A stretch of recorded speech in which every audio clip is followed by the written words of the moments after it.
Alright, so what we're going to go over today is squat progressions. Whether they are a freshman or a returning senior, alright, coming off the summer and you haven't seen them in a while, it's a good way to get everybody back on the same page, right? When you squat, typically you're looking for an upright torso, proud chest, right? Feet shoulder width apart, stuff that you guys probably already know, but as an athlete, they may not think about, right? First thing that I like to do, and this can be incorporated in the warm-up, is a box squat stretch, right? And this is all just freehand, no movement with the barbell or dumbbell or anything, just body movement, right? So you want to set up a box anywhere from 12 to 14 to 16 inches depending on the athlete. Obviously the taller the athlete, the higher the box, shorter the athlete, the shorter the box, right?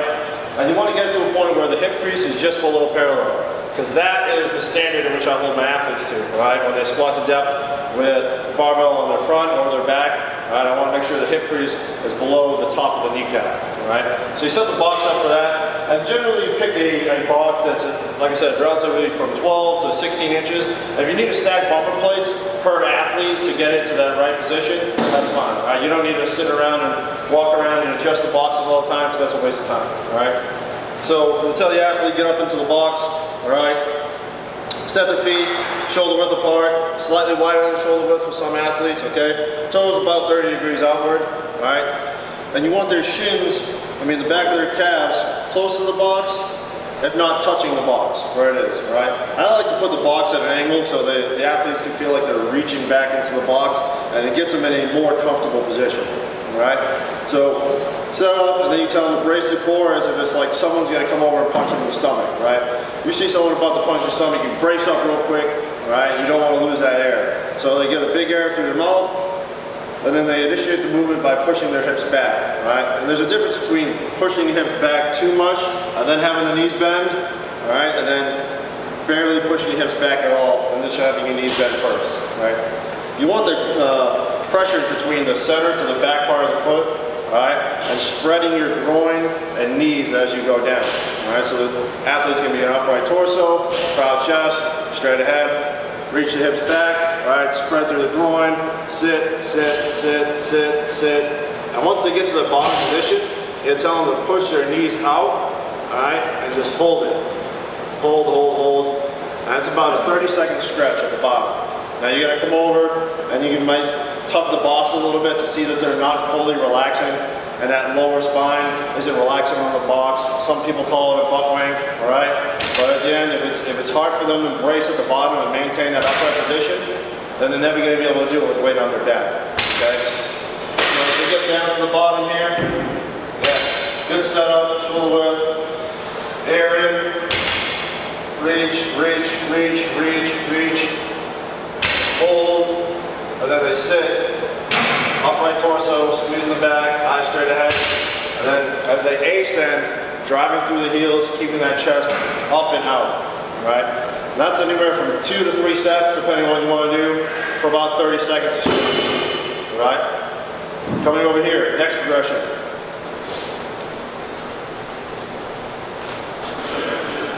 The rack squat, okay? So now it's essentially the same thing, only you're going to be using the rack as a leverage point, and you're taking the box away. So this is going to teach the athlete to reach parallel, low parallel, without the depth indicator of the box, right? So the same setup here, reach into the rack. You want about 3/4 of an arm length away, enough so the elbow can bend a little bit. You want to grab the rack right at about waist height. All right, so the arms are going to be down a little bit here.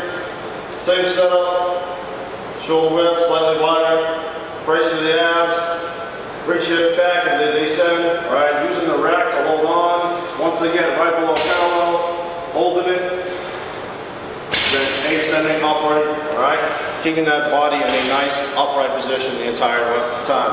Again, 2 to 3 sets, 30 seconds of stretch, all right? So again, the rack is going to be a very good point for leverage here. And some athletes, you may see more of a positive shin angle. Again, all we're really working on is depth and being able to brace, okay? The next progression we get into, and for demo purposes, I'm going to face you, but you always want the athlete facing the rack, okay? There's going to be a freehand squat. The bar is going to be placed across the anterior delts, thumbs are going to be up, all right? So again, for demo purposes, I'm facing outward, but you always want the athlete facing inward, okay? They're going to be centered with the bar. You got to get underneath the bar. All right, their feet are underneath the bar to lift off. You don't want the feet behind or too far in front. Okay, feet are underneath. Knees are bent.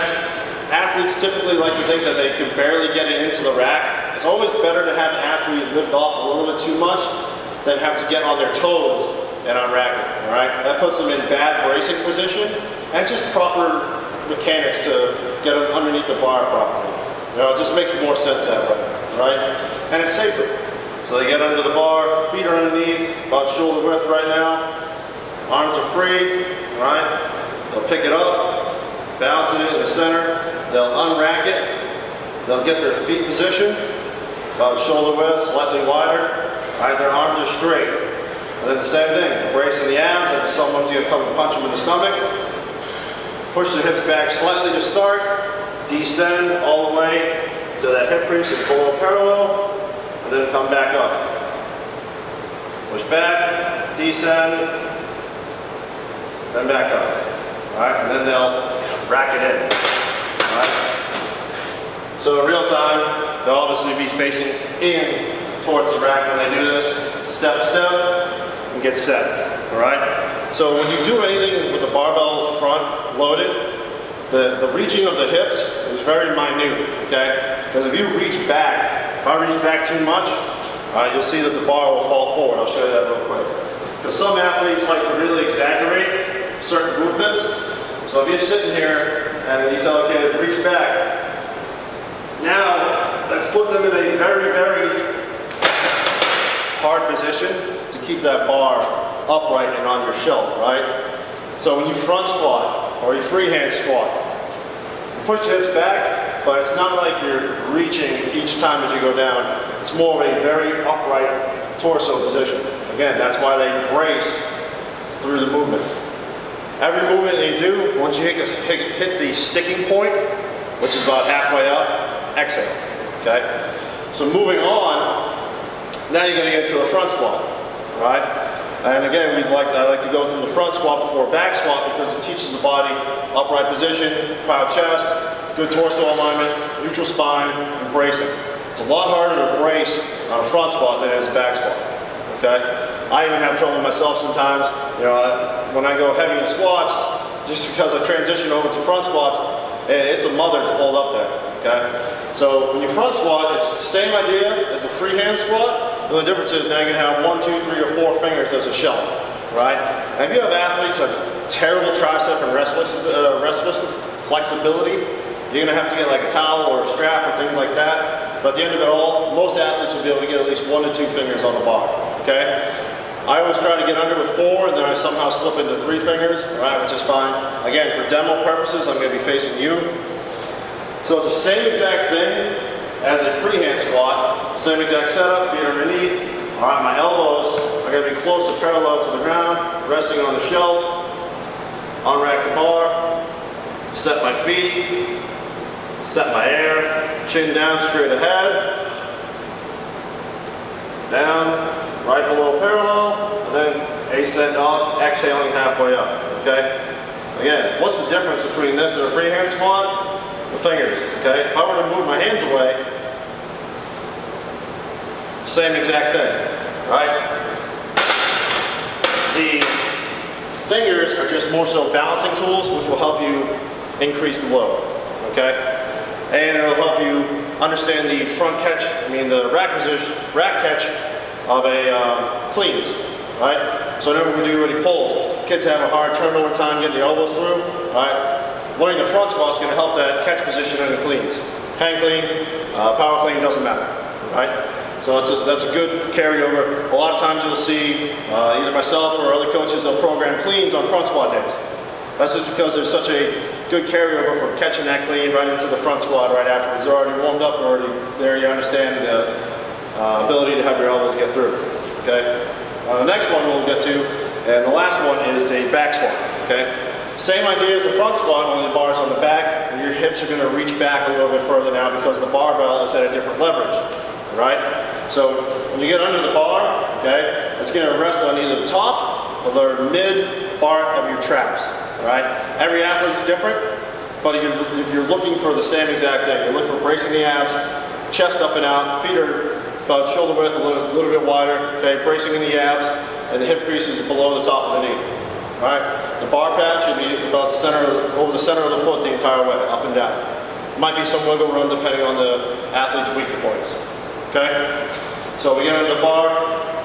Again, I'll face out this time so you guys can see where the bar is actually loaded. All right, you want the hands, I say comfortable position. Some athletes need to go wide because of the shoulder flexibility.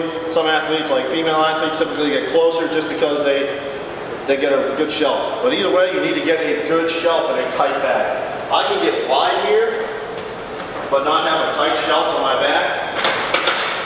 Or I can get wide, squeeze my scaps together, and then have a better resting shelf.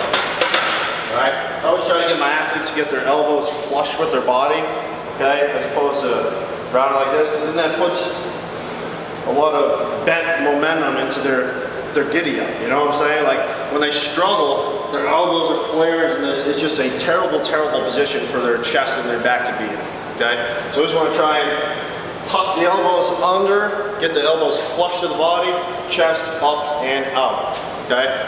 I like to have my eyes about 45 degrees downward or straight ahead. I always tell my athletes the same.